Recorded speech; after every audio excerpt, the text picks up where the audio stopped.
Grover's Corners lies on the old Pleistocene granite of the Appalachian Range. It's some of the oldest land in the world. We're very proud of that. A shelf of Devonian basalt crosses it with vestiges of Mesozoic shale and some sandstone outcroppings. Some highly interesting fossils have been found, I may say unique fossils, 2 miles out of town in Silas Peckham's cow pasture.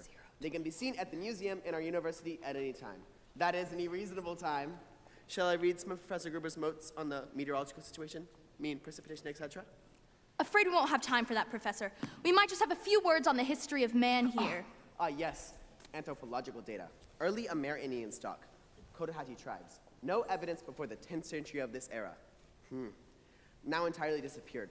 Possible traces in 3 families. Migration of English brachiocephalic blue-eyed stock.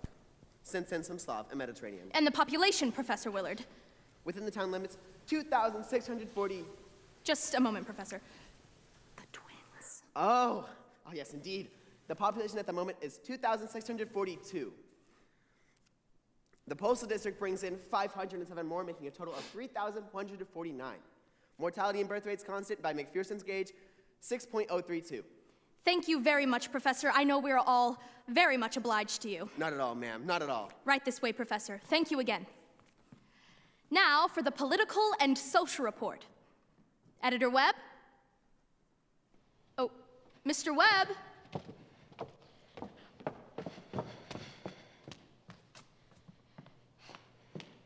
He'll be here in a moment. He just cut his hand whilst eating an apple. Thank you, Mrs. Webb.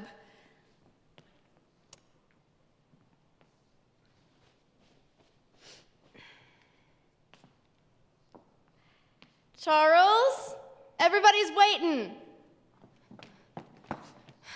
Mr. Webb is editor and publisher of the Grover's Corners Sentinel. That's our local paper. You know. Well, I don't have to tell you that we're run here by a board of selectmen. All males, but at the age of 21. Women, they vote indirect. We're lower middle class, sprinkling of professional men, 10% illiterate laborers. Politically, we're 86% Republicans, 6% Democrats, 4% socialists, rest indifferent. Religiously, we're 85% Protestants, 12% Catholics, rest indifferent. Have you any comments, Mr. Webb? Very ordinary town, if you ask me. Little better behaved than most. Probably a lot duller. But our young people here seem to like it well enough. 90% of them graduating from high school settle down right here to live, even when they've been away to college. Now, is there anyone in the audience who would like to ask Editor Webb any questions about our town?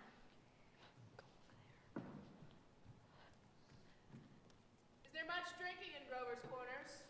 Well, ma'am, I wouldn't know what you'd call much. Saturday nights, the farmhands meet down at Ellery Greenfield stable in Hollersome. We've got 1 or 2 town drunks, but they're always having remorses every time an evangelist comes to town. No, ma'am. I'd say liquor isn't a regular thing in the home here, except in the medicine chest. Right good for snakebite, you know. Always was. Is no one in town aware of... Come forward, will you? Where we can all hear you. What was it you wanted to ask? Is no one in town aware of the social injustice and the industrial inequality? Oh, yes, everybody is. Something terrible. Seems like they spend most of their time talking about who's rich and who's poor. Then why don't they do anything about it? I don't know. I guess we're all hunting, like everyone else, for a way the diligent and sensible can rise to the top and the lazy and quarrelsome can sink to the bottom. But it isn't easy to find. Meanwhile, we do all we can to help those that can't help themselves, and those that can, we leave alone. Are there any other questions? Mr. Webb? Yes, ma'am.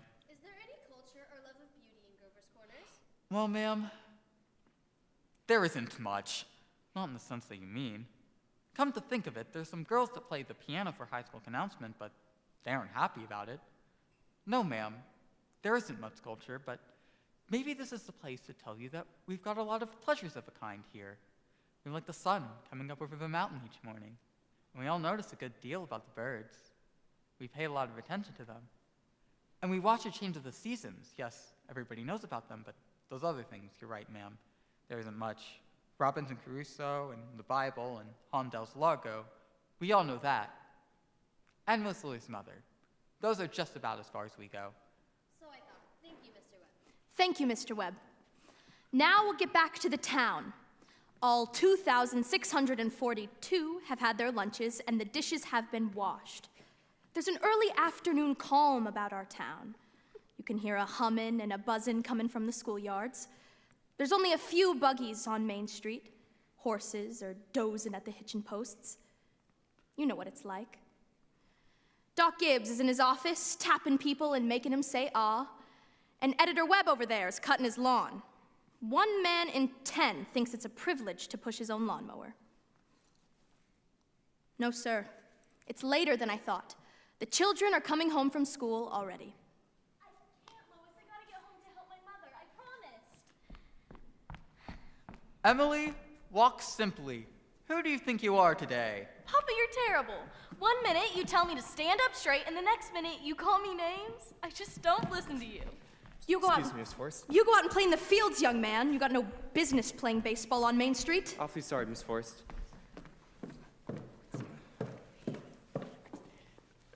Hello, Emily. Hello. You made a fine speech in class today.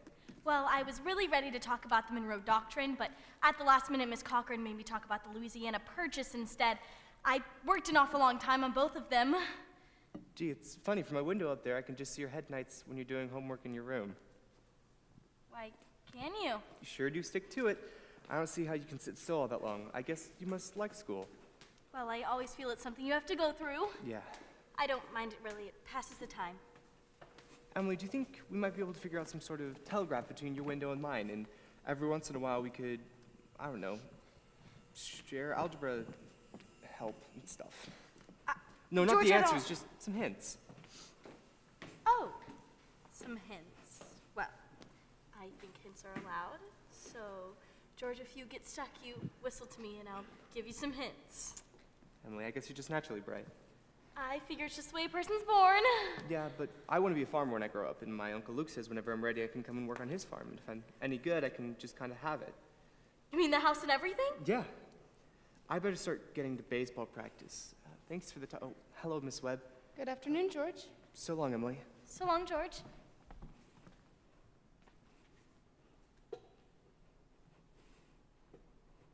Emily, come help me string these beans for winter.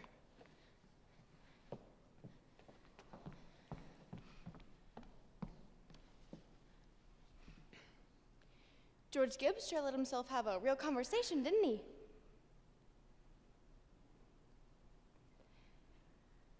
Let's see, he's growing up. How old would George be? Oh, I don't know. Let's see, he must be almost 16? Mama, I made a speech in class today and I was very good. You must have said it to your father at supper. What was it about? The Louisiana Purchase. It was like silk off a spool. I'm going to make speeches all of my life. Mama, are these big enough? Try to get them a little bigger if you can.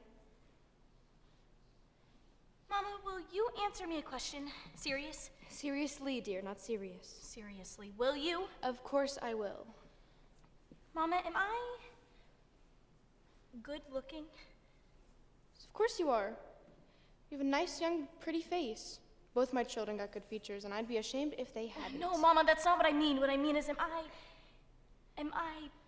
pretty? I've already told you, yes. I've never heard of such foolishness. Mama, you never tell us the truth about anything. I am telling you the truth. Mama, were you pretty?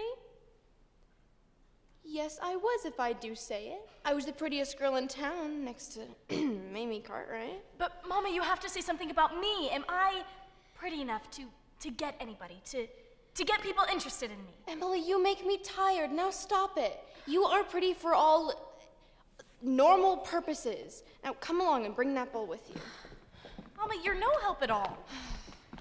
Thank you very much, ladies. Now, I'll have to interrupt again here. You see, there are a few more things we want to explore about this town. And now I think is a good time to tell you that the Cartwright interests have just begun building a new bank here in Grover's Corners. Had to go to Vermont for the marbles, sorry to say. But they've asked a friend of mine what they should put in the cornerstone for people to dig up 1,000, 2,000 years from now. So of course, we put in a copy of the New York Times and a copy of Mr. Webb's Sentinel.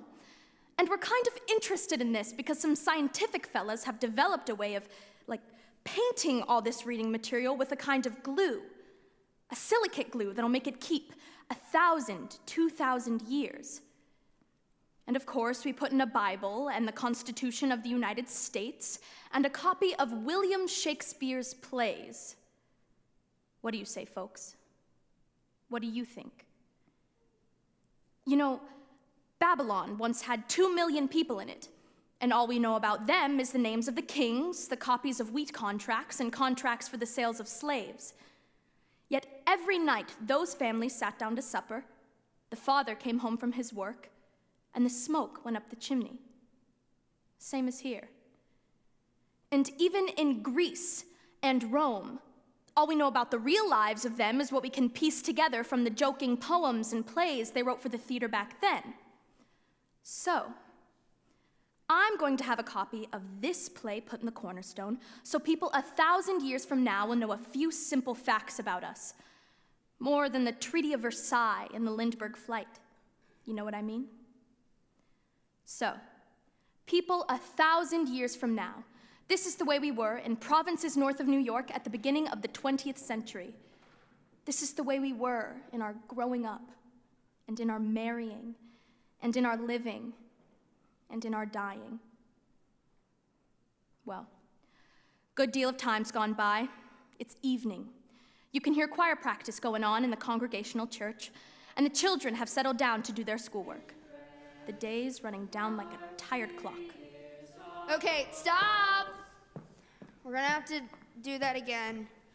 And remember, ladies, music came into the world to give pleasure. Okay? Now again.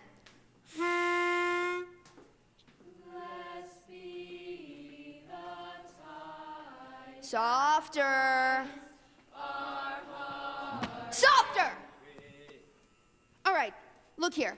Get it out of your heads that music's only good when it's loud. You leave the loudness to the Methodists. You couldn't beat him even if you wanted to. Now, again. Emily. Hello? Emily, did you get the answer to the third problem? Which? The third? Why, yes, George, that's the easiest of them all. Emily, I don't get it. Could you give me a hint? Well, I'll tell you one thing. The answer's in yards. In yards, how do you mean? In square yards. Oh. Yes, George, don't you see? Yeah. In square yards of wallpaper. Oh, square yards of wallpaper. Thank you, Emily. You're welcome. My, isn't the moonlight terrible? And choir practice going on? I think if you hold your breath, you can hear the train all the way to Connecuck. Hear it? What do you know? Well, I guess I'd better get back and try to work. Good night, Emily. Good night, George. All right, that was better. But it ain't no miracle. Before I forget it, how many will be able to come in Tuesday afternoon to sing at Fred Hersey's wedding? Show your hands. All right, that'll be fine. That'll be right nice. We'll use the same music we did at Jane Trowbridge's last month. Now we'll do Art Thou Weary, Art Thou Languid. It's a question, ladies and gentlemen. Make it talk. Ready? George, can you come down a minute? Yes, Pa.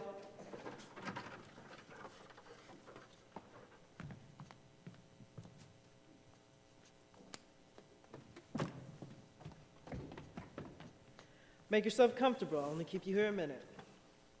George, how old are you? I'm 16, almost 17. And what do you plan to do after high school's over? Well, Pa, you know, I want to be a farmer on Uncle Luke's farm. So you'll be willing to get up early, milk and feed the stock, and you'll be able to hoe and hay all day? Sure I will, Pa. What is this about? Well, George, while I was in my office earlier, I heard a funny noise. What do you think it was? It was your mother chopping wood. There you see your mother, getting up early, cooking meals all day long, washing and ironing, and still she has to go in the backyard and chop wood. I guess she just got tired of asking you if she gave up and decided it was easier to do it herself. While you eat her meals, put on the clothes she keeps nice for you, and you go out and play baseball, like she's some hired girl we keep around, but don't like very much. I know all I had to do was bring your attention to it. Here's your handkerchief, son. I'm raising your spending money 25 cents a week. Not for you chopping wood for your mother, because that's a gift that you give her, but because you're getting older, and I imagine there are things you must find to do with it. Thank you, Pa. Tomorrow's your payday. You can count on it. Rebecca will probably feel like she ought to have some more, too. I wonder what's keeping your mother. Choir practice was never as late as this before. Pa, it's only 8:30. I don't even know why she's in that old choir. She hasn't any more voice than an old crow traipsing around the street at this hour of the night. It's about time you retired, don't you think? Good night. Good night, Martha. Good night, Mr. Foster. I'll tell Mr. Webb I know he'll want it in the paper. My, it's late. Good night, Irma. Real nice choir practice, wasn't it? Myrtle Webb, will you look at the moon? Potato weather for sure. Naturally, I didn't want to say a word about it in front of those others, but now that we're alone, really, it's the worst scandal there ever was in this town. What? Simon Stimson. Now, Luella. But Julia, to have the organist of a church drink a drunk year after year, you know he was drunk tonight. Now, Luella, we all know about Mr. Stimson, and we all know about the troubles he's been through. And Dr. Ferguson knows too. And if Dr. Ferguson keeps him there in his job, the only thing the rest of us can do is just not notice it. Not to notice it, but it's getting worse. No, it isn't, Luella. It's getting better. I've been in that choir twice as long as you have. It doesn't happen near as often. My, I'd hate to go to bed on a night like this. I better get going. Those children will be sitting up till all hours. Good night, Luella. Can you get home safe, Luella? Oh, it's his brightest day. I can see Mr. Some scowling out the window now. You think we've been to a dance the way menfolk carry on? Well, we had a real nice time. You're late enough. Why, Frank, it isn't any later than usual. And you stopping at the corner to gossip with a bunch of hens. Frank, don't be grouchy. Come out and smell the heliotrope in the moonlight.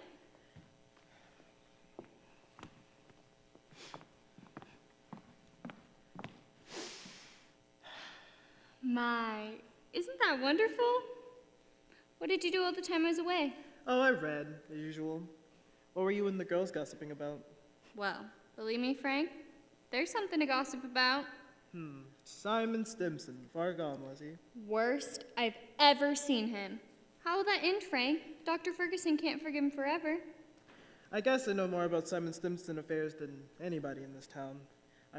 Some people just aren't made for small-town life. I don't know how that'll end, but there's nothing we can do but just leave it alone. Come, get in. No, not yet. Frank, I'm worried about you. What are you worried about? I think it's my duty to make sure you get a real rest and change. And if I get my legacy, I'm going to insist on it. Julia, there's no sense in going over this Frank, again. you're just unreasonable. Come, get in. First thing you know, you'll catch cold. I gave George a piece of my mind tonight. I reckon you'll have your wood chopped for a while anyways. No, upstairs. Oh dear, there's just always so many things to pick up, it seems like. You know, Miss Fairchild locks her front door every night. All the people that part of town do. They're getting citified. That's the trouble with them. They don't have anything fit to burgle, and everybody knows it. Rebecca, there's only enough room at this window for one. Well, let me look. Just a minute. No, go find your own window. I did, but there's no moon there. Do what I think, George. Do you? I think the moon's getting nearer and nearer, and one day there'll be one big explosion. Rebecca, you don't know anything. If the moon were getting nearer, then the men who stare at it with their telescopes all day would tell us, and it would be all over the papers. George, is the moon shining in Canada, South America, and half the whole world? Probably is. 9:30. Most of the lights in town are out. Here's Constable Warren trying a few doors on Main Street, and here comes Editor Webb after putting his newspaper to bed. Good evening, Bill. Evening, Mr. Webb. Quite a moon. Yep. All quiet tonight? Simon Stimson's rolling around a little, saw his wife moving out to go hunting for him, so I looked the other way. There he is now. Good evening, Simon. Town seems to have settled down for the night pretty well. Good evening. Yes, most of town seems to have settled down for the night. Simon, I guess we better do the same. Can I walk along a ways with you?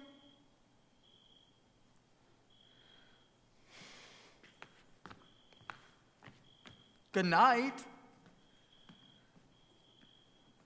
I don't know how that's going to end, Mr. Webb. Well, he's seen a peck of trouble, one thing after another. Oh, Jill, if you see my boy smoking cigarettes, just give him a word, will you? He thinks a lot of you. I don't think he smokes no cigarettes, Mr. Webb. Least weighs no more than 2 or 3 a year. I hope not. Well, good night, Constable. Good night, Mr. Webb.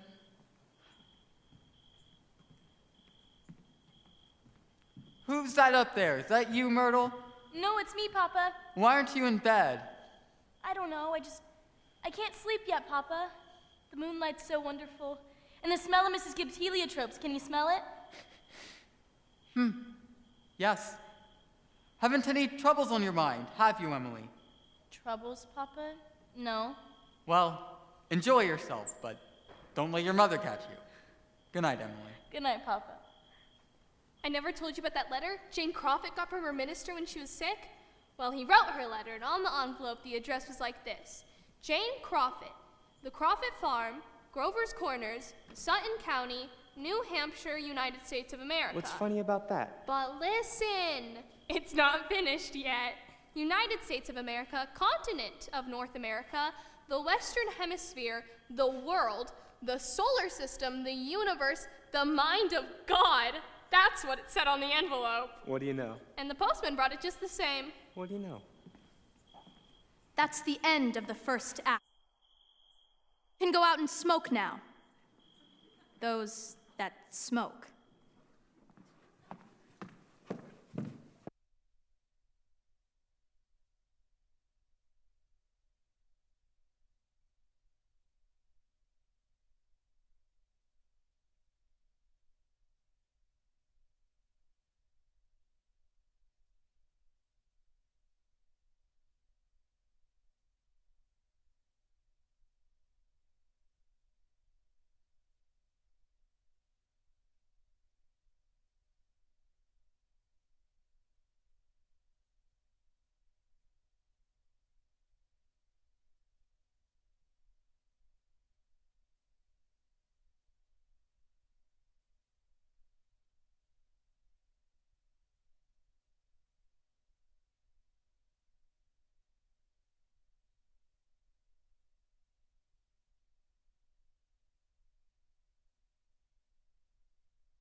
3 years have gone by.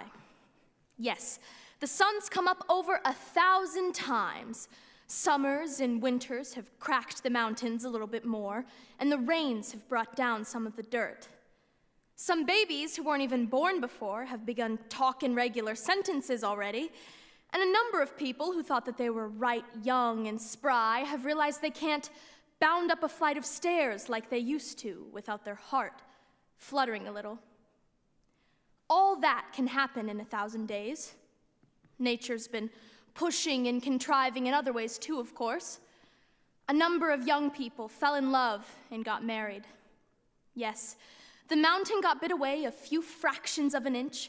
Millions of gallons of water ran through the mill, and here and there a new home was set up under a roof. Almost everybody in the world gets married. You know what I mean? In our town, there aren't hardly any exceptions. Most everybody in the world climbs into their graves married. The first act was called the daily life. This act is called love and marriage. There's another act coming after this. I reckon you can guess what that's about. So, 3 years have gone by. It's 1904. It's July 7th, just after high school commencement. That's when most of our young people decide to jump up and get married. Yes, soon as they've passed their last examinations in solid geometry and Cicero's orations, seems like they feel themselves fit to be married. So, it's early morning. Only this time, it's been raining. It's been pouring and thundering. Mrs. Gibbs and Mrs. Webb's gardens, drenched. Bean poles and pea vines, drenched. All yesterday along Main Street, the rain looked like curtains being blown along. It may begin again any minute. There, you can hear the 5:45 for Boston. And here's Mrs. Gibbs and Mrs. Webb coming downstairs to get breakfast, just as though it were any ordinary day. Now, I don't have to point out to the women in the audience that these ladies they see before them, these ladies cooked 3 meals a day. One of them for 20 years, the other for 40, and no summer vacation. Both raised 2 children apiece, washed, cleaned the house, and never had a nervous breakdown. It's like what one of those Middle West poets said. You've got to love life to have life, and you've got to have life to love life.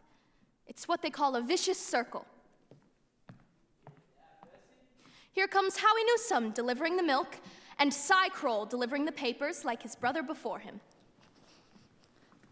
Good morning, Howie.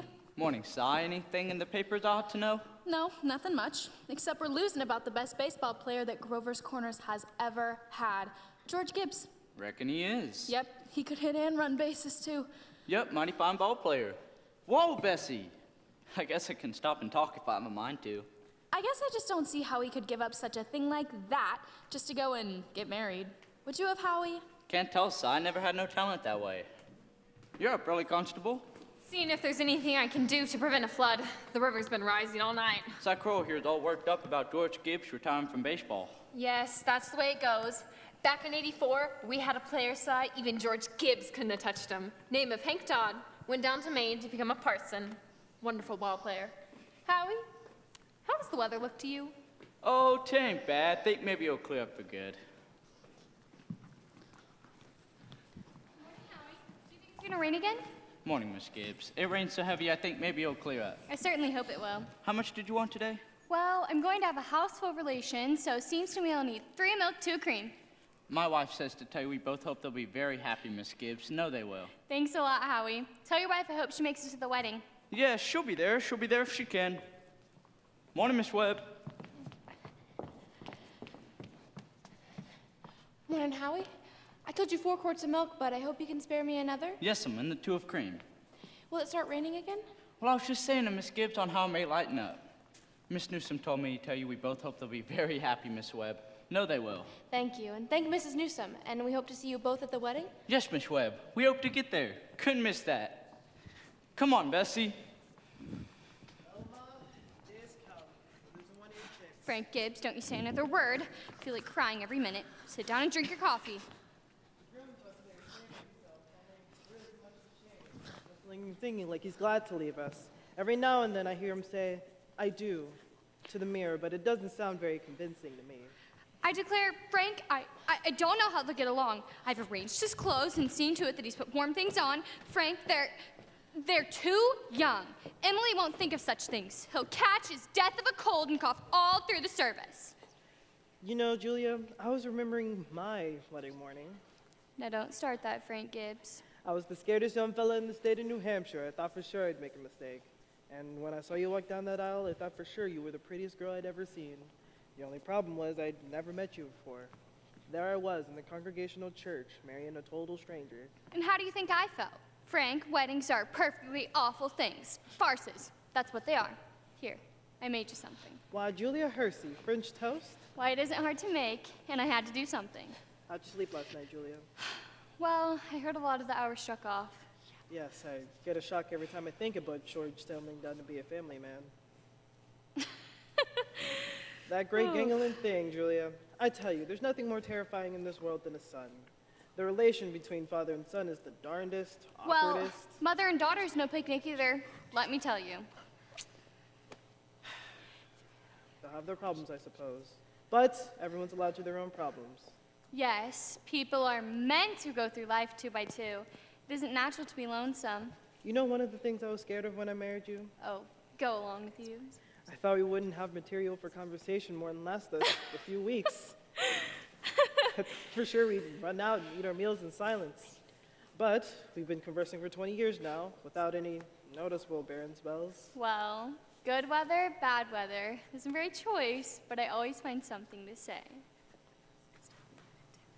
Did you hear Rebecca stirring around upstairs? No, only day of the year she's not up there managing everybody's business. She's hiding in her room. I get the impression she's crying. Lord's sake, this has got to stop.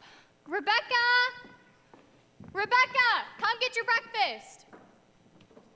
Good morning, everybody. Only 4 more hours to live.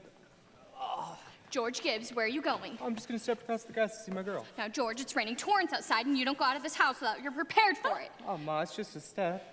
George, you put on your overshoes, you'll catch your death of a cold and cough all through the service. Just do as she says. From tomorrow on, you can kill yourself in all weathers, but while you live in my house, you'll live wisely. Thank you. Maybe Miss Webbs used to call us at 7 in the morning. Here, take a cup of coffee first. I'll be back in a minute. Whew.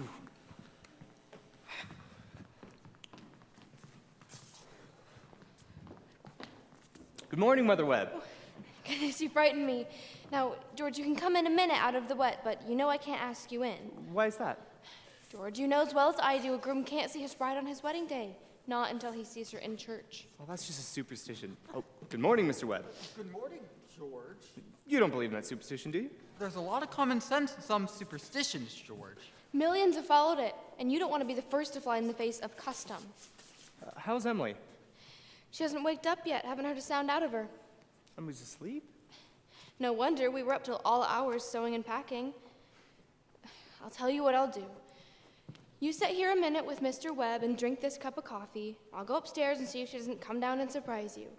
There's some bacon too, but don't be long about it.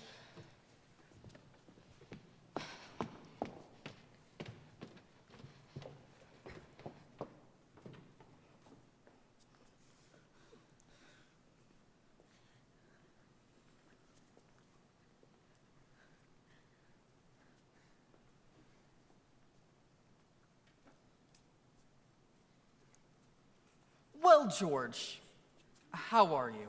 Oh, I'm fine, fine.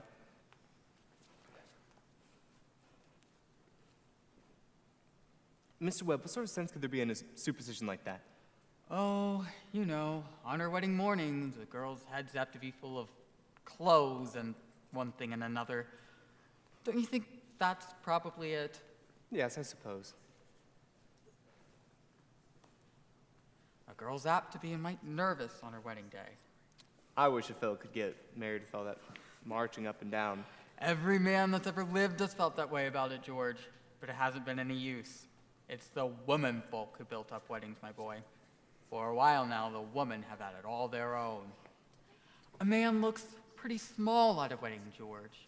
All those women standing shoulder to shoulder, making sure the knot's tied in a mighty public way. But you believe in it, don't you, Mr. Webb? Oh, yes. Oh, yes! Now, don't you misunderstand me, my boy. Marriage is a wonderful thing. Wonderful thing. And don't you forget that, George. No, sir. How old were you when you got married? Well, you see, I'd been to college and I'd taken a little time to get settled, but Mrs. Webb, she wasn't much older than what Emily is. Oh, age hasn't got much to do with it, George. Not compared with other things.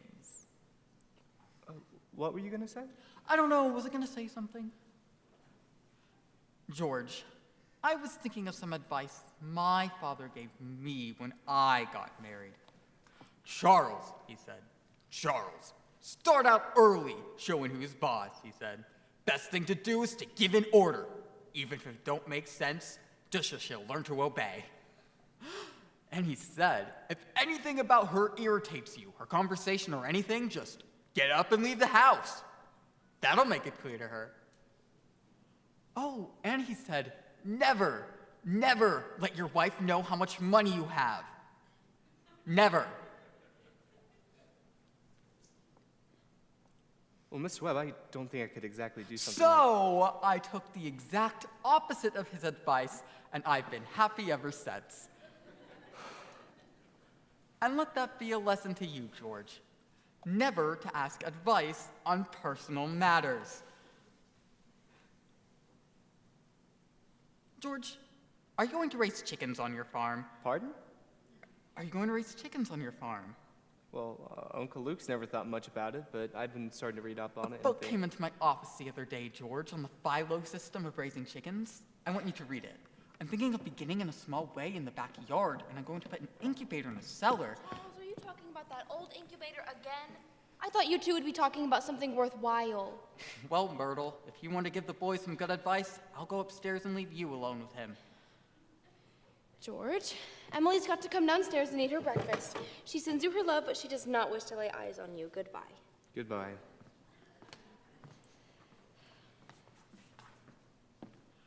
Myrtle, I guess you don't know about that older superstition. What do you mean, Charles? Since the caveman, no bridegroom is to see his father-in-law on the day of the wedding. Or near it. Thank you, Mr. and Mrs. Webb. Now, I'll have to interrupt again here.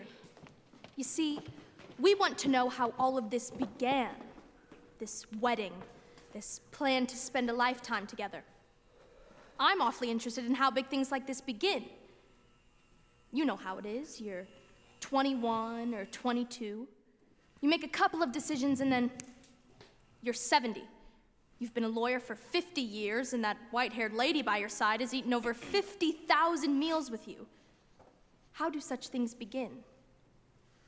George and Emily are going to show you now the conversation they had when they first knew that, as the saying goes, that they were meant for one another. But before they do it, I want you to remember what it was like to be very young, and particularly the times when you were first in love, when you were like a person sleepwalking, and you didn't quite see the street you were in, and you didn't quite hear everything that was said to you. You were just a little bit crazy. Will you remember that, please? They're going to be coming out of the high school at 3 o'clock. George was just elected junior class president, and as it's June, he'll serve as the senior class president all next year. Emily was just elected secretary and treasurer. I don't have to tell you how important that is. Yep, there they are coming down Main Street now. I can't, Louise. I gotta get home. Goodbye. Oh, Ernestine, can you come over tonight to do Latin? Isn't that Cicero just the worst thing? Tell your mother that you have to. Goodbye. Goodbye, Helen. Goodbye, Fred. Emily, can I take your books home for you? Why, thank you. It isn't far.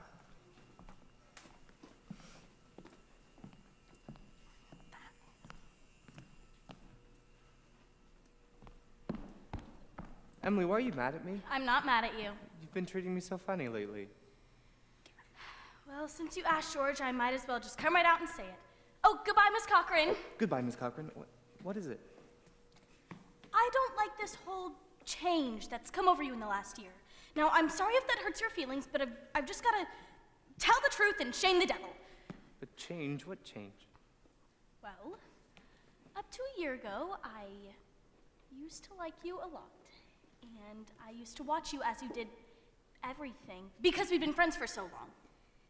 And then you began spending all of your time at baseball, and you never stopped to speak to anybody anymore, not to even your own family you didn't.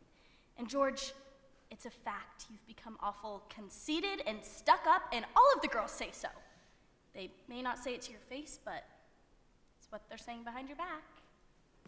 And it hurts me to hear them say it, but I've got to agree with them a little because, well, it's true.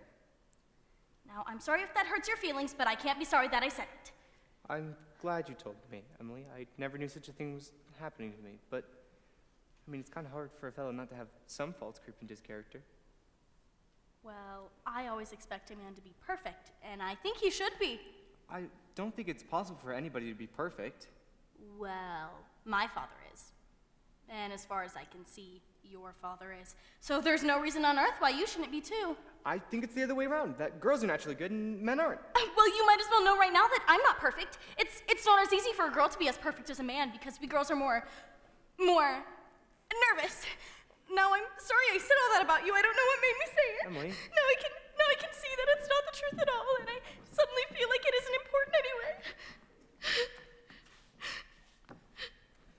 Emily, would you like to get an ice cream soda with me before you go home? Why, thank you. I would.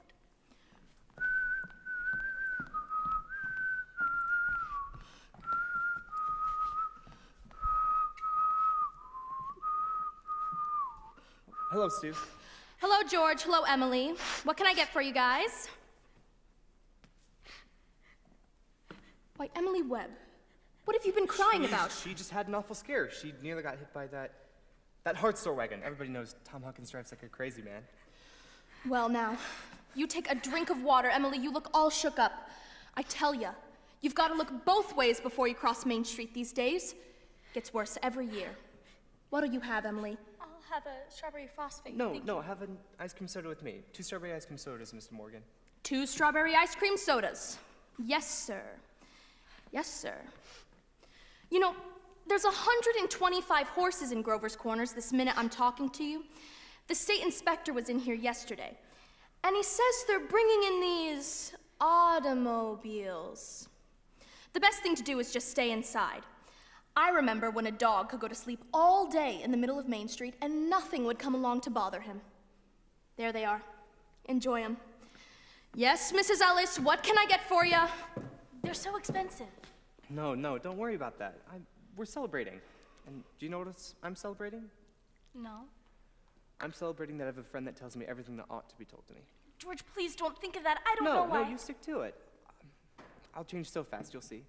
And, Emily, could you do me a favor? What? If I go away to see agricultural school next year, could you write me? I certainly will. I certainly will, George. It certainly seems like being away all those years, you'd get out of touch with things.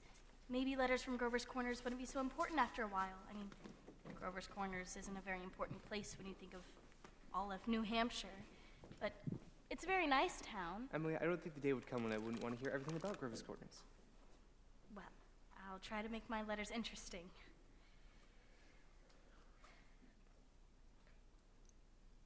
You know, whenever I meet a farmer, I ask him if he thinks it's important to go to agricultural school to be a good farmer. George. And, you know, some of them even say it's a waste of time, that you can get all that information from those pamphlets the government sends out. And my uncle, he's getting old, and, well, he would like me to take up the farm tomorrow if I could. My. And it's like you say, being gone all that time and meeting all those people, gosh, if anything like that can happen, I don't think I want to go away. And I guess new people aren't any better than old ones. I bet they almost never are. And Emily, I feel you're as good as a friend as I've got. And I don't need to see other people in other towns. But George, maybe it is very important for you to go and learn all about that cattle judging and soils and those things. Of course, I don't know.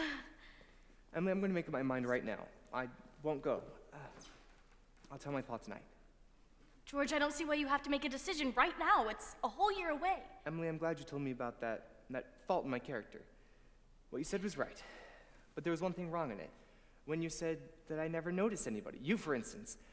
Why, you said you were watching me all that time. I was doing the same for you all the while. I always thought of you as one of the chief people I'd always thought about. Why, I always made sure where you were on the bleachers and who you were with, and why, these past 3 days now I've been trying to walk home with you, but something's gotten in the way each time. For example, yesterday I was trying to walk home with you, and you walked home with Mrs. Cochran. George, life's awful funny. How was I to know that? Why, I mean, Emily, I thought... I'm going to tell you why I'm not going away to agricultural school next year. I feel that once you've found somebody you're terribly fond of, and who's fond of you too, and who cares about you enough to be interested in your character, well, I think that's just as important as college is, maybe even more so. I think that's awfully important too. Emily, if I make a big change, if I do better, could you, I mean, would you be... I am now. I always have been.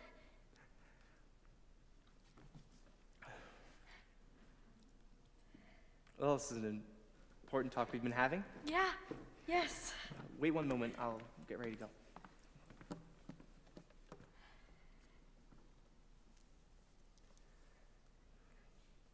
Mr. Morgan, I'm going to have to come back with the money to pay for this.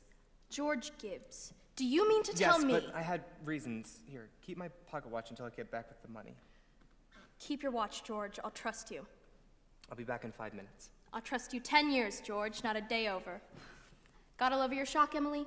Yes, thank you, Mr. Morgan. It was nothing.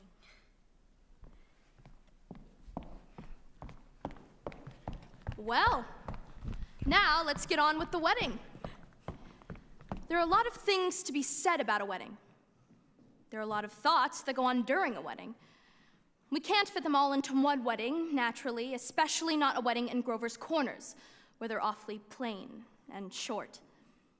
In this wedding, I play the role of the minister. That gives me the right to say a few more things about it. For a while now, the play gets pretty serious. You see, some churches say that marriage is a sacrament. I don't really know what that means, but I can guess. Like Mrs. Gibbs said just a few moments ago, people are meant to go through life 2 by 2. This is a good wedding. But even at a good wedding, people are so put together that there's a lot of confusion way down deep in their minds. And we thought that that ought to be in our play too. The real hero of this scene isn't on the stage at all. You all know who that is. It's like what one of those European fellas said. Every child born is nature's attempt at making the perfect human being. Well, we've seen nature pushing and contriving for some time now. And we all know that she's interested in quantity, but I believe that she's interested in quality too. That's why I'm in the ministry. And let's not forget all of the other witnesses at this wedding. The ancestors. Millions of them. Most of them set out to live 2 by 2 also. Millions of them. Well, that's all my sermon. Wasn't very long anyway.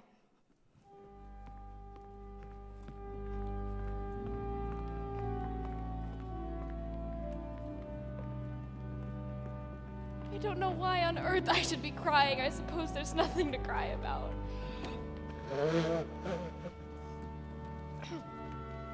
They came over me at breakfast this morning. There was Emily eating her breakfast as she's done for 17 years, and now she's going off to eat it at someone else's house. Suppose that's it.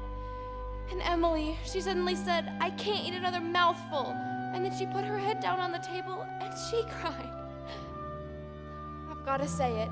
You know, there's something downright cruel about sending our girls off into marriage this way. I hope her girlfriends have told her a thing or two. It's cruel, I know, but I couldn't bring myself to say anything. I went into it blind as a bat myself. The whole world's wrong, that's what's the matter. Here they come.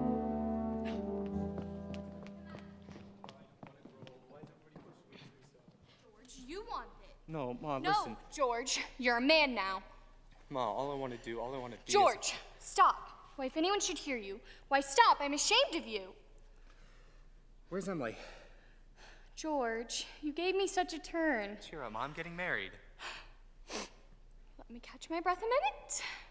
You save Thursday nights. Every Thursday night, Emily and I are coming over for dinner. Whatever should you be crying about? Come on, we gotta get ready for this.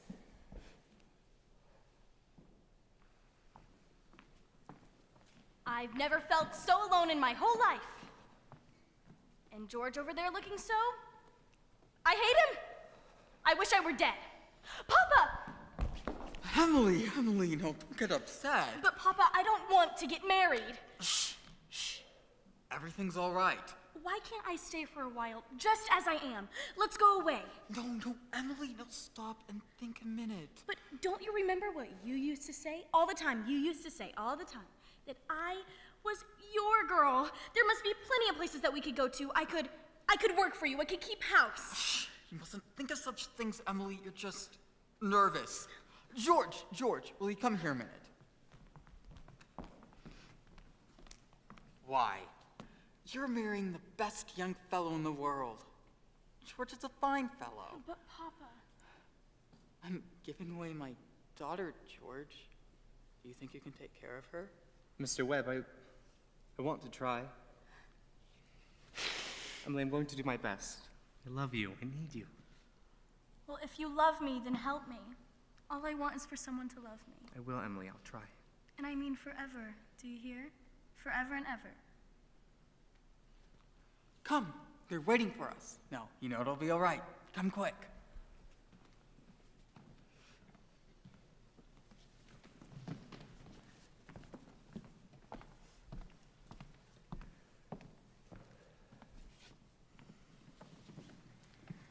Do you, George, take this woman, Emily, to be your wedded wife, to have... Perfectly lovely wedding.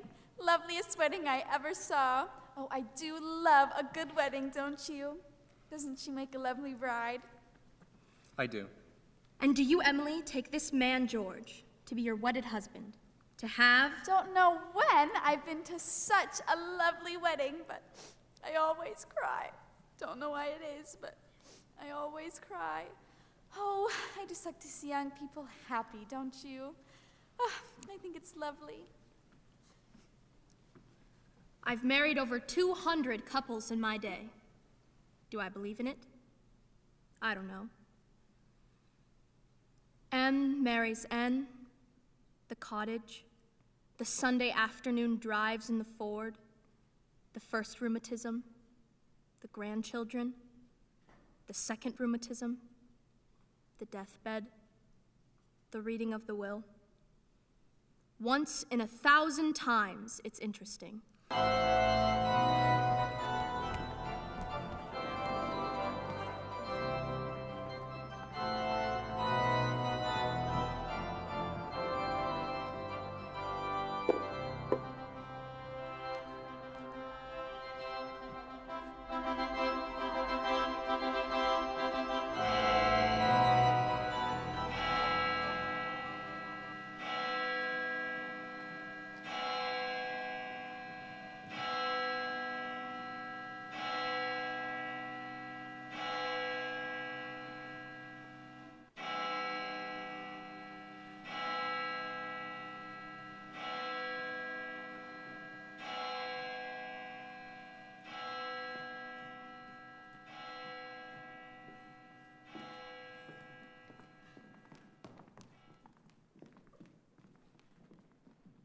This time, 9 years have gone by, friends. It's summer, 1913. Gradual changes here in Grover's Corners. Horses are getting rarer. Farmers are coming into town in Fords. Everybody locks their house doors at night. Hasn't been any burglars in town yet, but everybody's heard about them. You'd be surprised, though. On the whole, not much changes around here. This is a very important part of Grover's Corners. It's on a hilltop, a windy hilltop. Lots of sky, lots of clouds, and lots of sun and moon and stars. You come up here on a fine day and you can see range on range of hills. Awful blue they are. Up there by Lake Sinape and Lake Winnipesaukee. And even farther up, if you've got a glass, you can see the White Mountains in Mount Washington, where North Conway and Conway is. And of course, our favorite mountain, Mount Monadnock's right there, and all the little towns that surround it, Jaffrey and East Jaffrey, Peterborough and Dublin. And of course, a long ways down is Grover's Corners. Yes, beautiful spot up here, mountain laurel and lilacs. I often wonder why people would like to be buried in Woodlawn or Brooklyn when they could pass the same time up here in New Hampshire.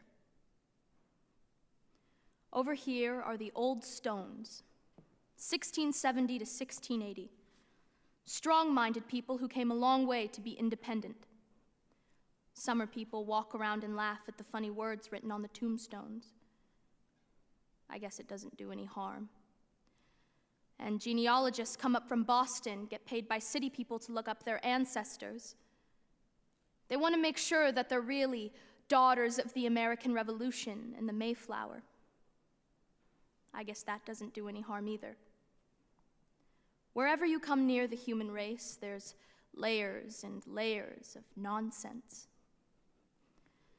Right here are the Civil War veterans, iron flags in their graves. New Hampshire boys had a notion that the Union ought to be kept together, even though they'd never seen more than 50 miles of it themselves. All they knew was the name, friends. The United States of America. The United States of America. And they went and died about it. Over here is the new part of the cemetery. Here's your friend Mrs. Gibbs and Simon Stimson, the organist at the Congregational Church, and Mrs. Soames, who just loved the wedding so. You remember? And lots of others. Editor Webb's boy, Wallace, whose appendix burst on a Boy Scout trip to North Conway. Yes, an awful lot of sorrow has sort of quieted down up here. People just wild with grief have brought their relatives up this hill. We all know how it is. And then time, and sunny days, and rainy days, and snow. We're all glad they're in a beautiful place, and we're coming up here ourselves when our fit's over.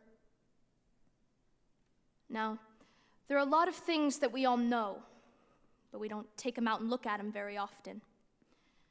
We all know that something is eternal, and it isn't houses, and it isn't names, and it isn't Earth, and it isn't even the stars. Everybody knows in their bones that something is eternal, and that something has to do with human beings. All the greatest people ever lived have been telling us that for 5,000 years, and yet you'd be surprised how people are always losing hold of it. There's something way down deep that's eternal about every human being. You know as well as I do that the dead don't stay interested in us living people for very long. Gradually they lose hold of the earth and the ambitions they had and the pleasures they had and the things they suffered and the people they loved. They get weaned away from earth. That's the way I put it, weaned away. And they stay here a little while the earth part of them burns away, burns out. And all that time, they slowly get indifferent to what's going on in Grover's Corners. They're waiting. They're waiting for something that they feel is coming, something important and great. Aren't they waiting for the eternal part in them to come out clear? Some of the things they say maybe will hurt your feelings, but that's just the way it is. Mother and daughter, husband and wife, enemy and enemy, money and miser.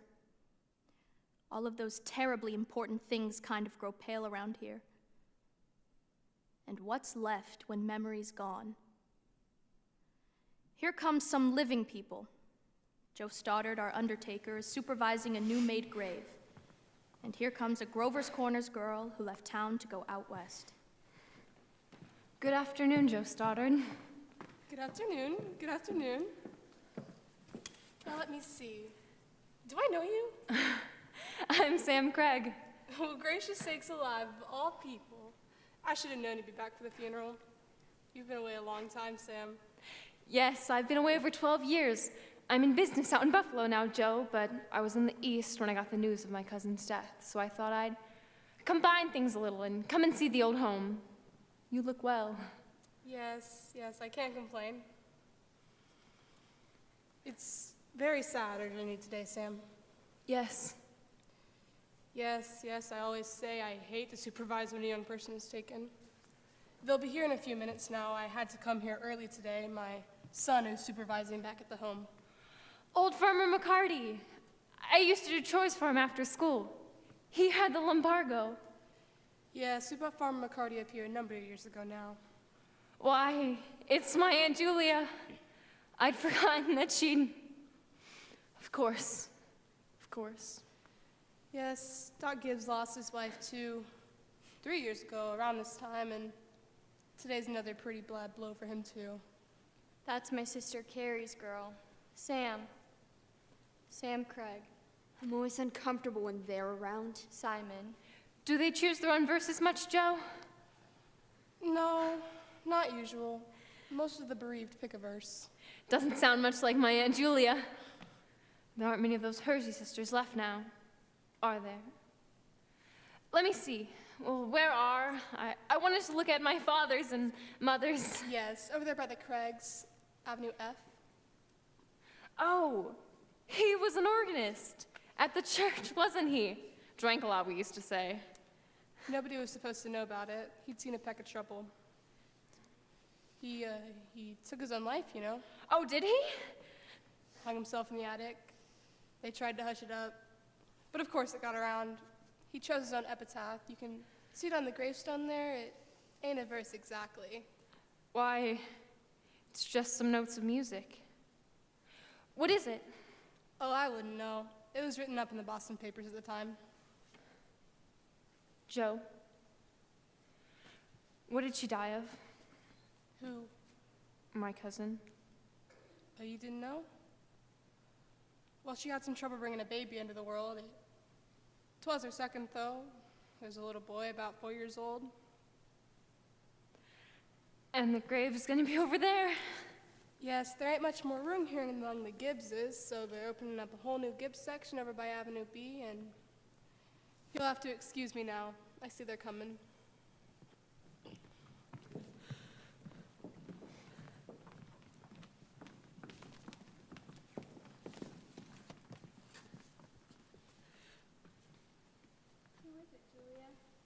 My daughter-in-law, Emily Webb. Well, I declare. The road up here must have been awful muddy. What did she die of, Julia? In childbirth. Childbirth. I'd forgotten all about that. My, wasn't life awful and wonderful? Wonderful, was it? Simon, now remember. I remember Emily's wedding. Wasn't it a lovely wedding? And I remember her reading the class poem at graduation exercises. Emily was one of the brightest girls ever graduated from high school. I heard Principal Wilkins say so time after time. I called on them at their new farm just before I died. Perfectly beautiful farm. It's on the same road we used to live on. Yep, right, smart farm.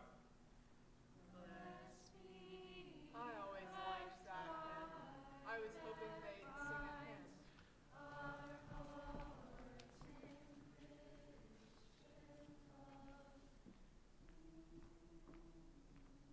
Hello. Hello, Emily. Hello, Miss Gibbs. Hello, Mother Gibbs. Emily. It's raining. Yes, they'll be gone soon, dear. Just rest yourself. Why, it seems thousands and thousands of years since Papa remembered that was my favorite hymn.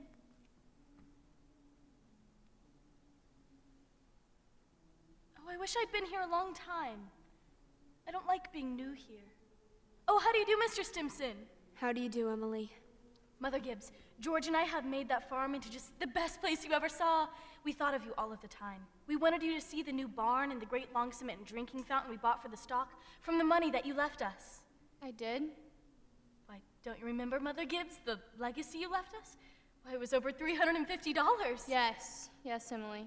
Well, there's a patent device on the drinking fountain so that it never overflows, Mother Gibbs. And it never sinks below a certain mark they have on there. It's fine. It won't be the same to George without me, but it's a lovely farm.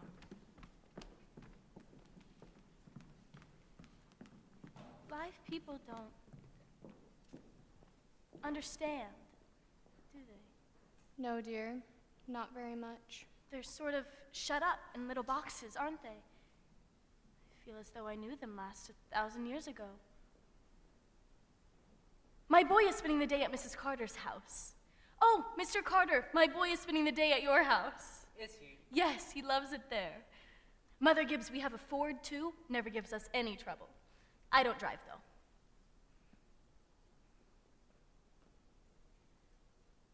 Mother Gibbs, when will this feeling go away? Of being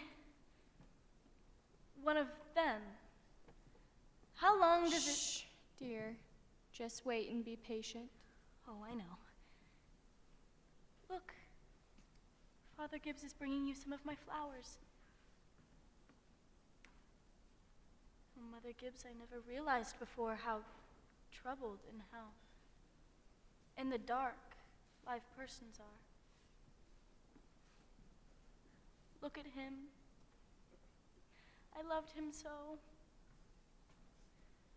From morning till night, that's all they are. Troubled. Little cooler than it was. Yes, that rain has cooled off a little. Those northeast winds always do the same thing. If it isn't rain, it's a 3-day blow. But Mother Gibbs, one can go back into living. I feel it. I know it. Why, just for a moment I was thinking about the farm, and my baby was on my lap, plain as day. Yes, of course you can. I can go back and live all of those days over again. Why not? All I can say is, Emily, don't. But it's true, isn't it? I can go and live back there again. Yes, some have tried, but they soon come back here. Don't do it, Emily. Emily, don't. It's not what you think it'd be. But I won't choose to live over a sad day. I'll choose a happy one. I'll choose the first day that I knew I loved George. But why should that be painful? You not only live it, but you watch yourself living it. Yes? And as you watch it, you see the thing that they, down there, never know. You see the future. You know what's going to happen afterwards. But is that painful? Why? That's not the only reason why you shouldn't do it, Emily. When you've been here longer, you'll see that our lives here are only to forget all that and only think of what is ahead and be ready for what is ahead. When you've been here longer, you'll understand. But Mother Gibbs, how could I ever forget that life? It's all I know. It's all I had. It isn't wise, Emily. Really, it isn't. But it's something I must know for myself. I'll choose a happy day No! anyway. Choose an unimportant day. Choose the least important day of your life. It'll be important enough. Well, that it can't be since I was married, or since the baby was born. I can choose a birthday at least, can't I? I choose my 12th birthday. All right, it's February 11th, 1899, a Tuesday. Do you want any particular time of day? Oh, I want the whole day. All right, we'll begin at dawn. You remember it had been snowing for several days, but it had just stopped the night before. They had just begun clearing the roads. The sun's coming up. Why, there's Main Street. And there's Mr. Morgan's drugstore before he changed it. And there's the livery stable. Yes, it's 1899. This is 14 years ago. This is the town that I knew as a little girl. And there's the old white fence that used to be around our house. I'd forgotten that. I loved it so. Are they inside? Yes, your mother will be coming down shortly to make breakfast. Will she? And you remember, your father had been away for several days. He had just gotten back on the early morning train. No? He'd gone back to his college town to make a speech in western New York at Clinton. Why, there's how he knew so. And there's our old policeman. But he's dead. He died. Whoa, Bessie. Bessie! Morning, Constable. Morning, Howie. You're up early. Been rescuing a party darn near froze to death down by Polish Town there. Got drunk and lay out in the snowdrifts. Thought he was in bed when I shook him. And there's Joe Kroll. Morning, Howie. Morning, Constable. Children, Wally, Emily. Oh, Mama, I'm here. How young Mama looks. I never knew Mama ever looked that young. You can come and dress by the kitchen fire if you like, but hurry.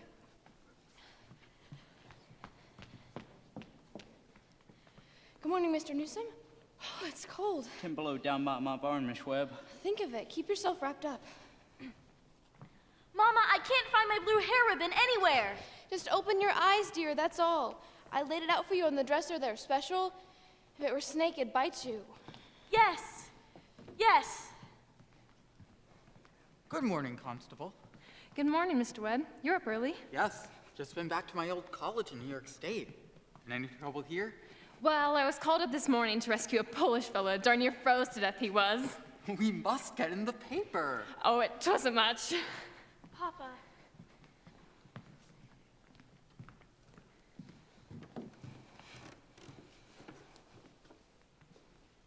Good morning, Mother.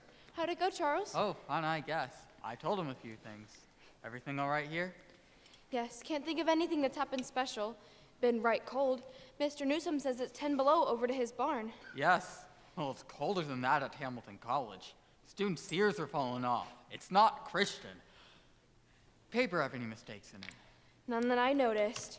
Coffee's ready whenever you want it. And remember, it's Emily's birthday today. Did you get her something? Yes, I've got something right here.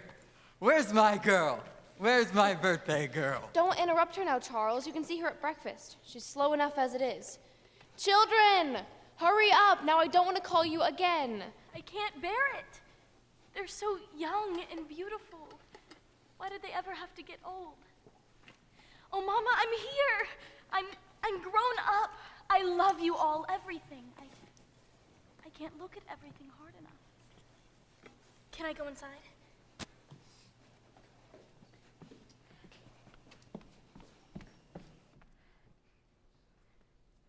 Good morning, Mama. Well, now, dear, a very happy birthday to my girl and many happy returns. There are some surprises waiting for you on the kitchen table.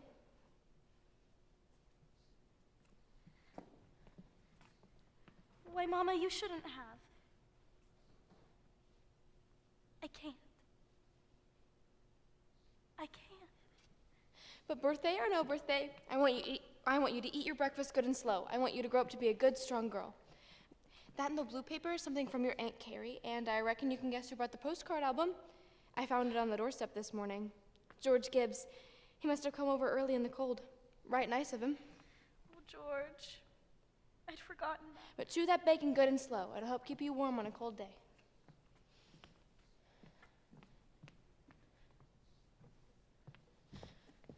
Oh, Mama, just look at me 1 minute as though you really saw me. Mama, 14 years have gone by. I'm dead. You're a grandmother, Mama.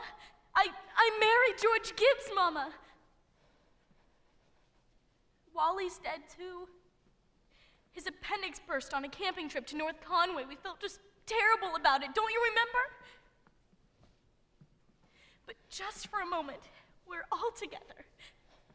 Just for a moment, we're happy. Let's look at one another.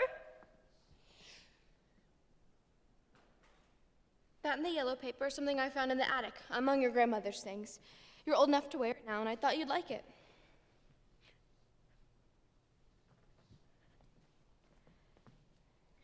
My Mama, it's lovely. And it's just what I wanted. It's beautiful. I'd hoped you'd like it. Hunted all over. Your aunt couldn't find one in Concord, so I had to send all the way to Boston. Wally has a surprise for you, too. He made it in manual training class, and he's very proud of it. Make sure to make a big fuss. Your father has a surprise for you as well. Don't quite know what it is myself. Shh, here he comes. Where's my girl? Where's my birthday girl? I can't.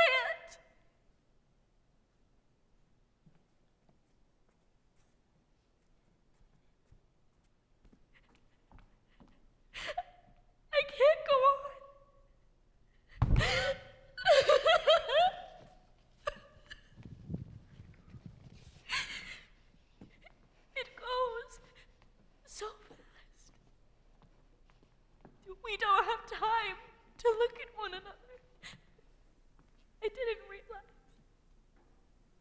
So all of this was going on and we never noticed. Take me back. Up the hill to my grave, but first wait. One more look. Goodbye. Goodbye, world. Goodbye, Grover's Corners. Mama and Papa. Goodbye to clocks ticking and Mama sunflowers and new iron dresses and hot baths and food and coffee and sleeping and waking up. Oh, Earth, you're too wonderful for anyone to ever realize you. Do any human beings realize life while they live it? Every minute? No. The saints and poets, maybe. They do some. I'm ready to go back now.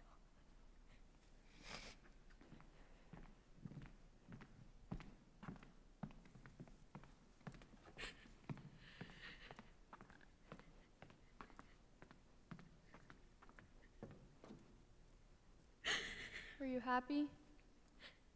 No. That's all human beings are, just blind people. Look, it's clearing up. The stars are coming out. Oh, Mr. Stimson, I should have listened to them. Yes. Now you know. Now you know that's what it was to be alive. To move about in a cloud of ignorance. To go up and down trampling on the feelings of those about you. To spend and waste time as though you had 1,000,000 years.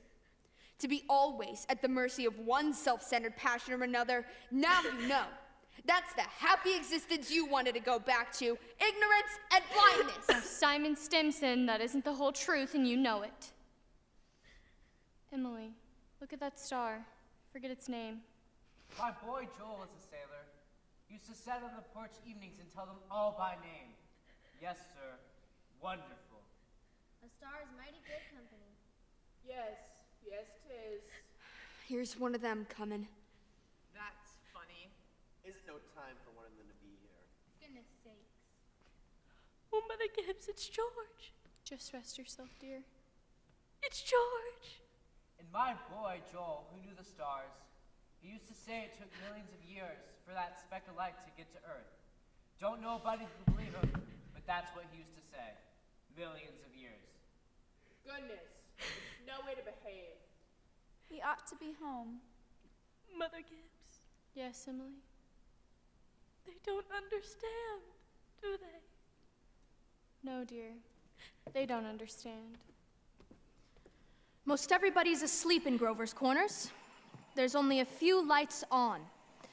Shorty Hawkins down in the depot just watched the Albany train go by. And in the livery stable, somebody's setting up, talking. The sky's clearing up.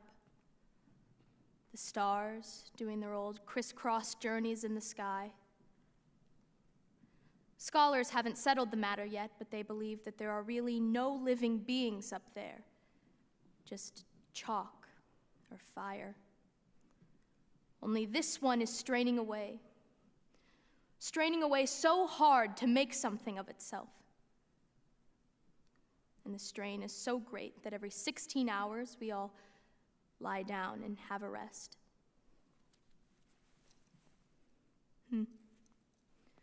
11:30 here in Grover's Corners.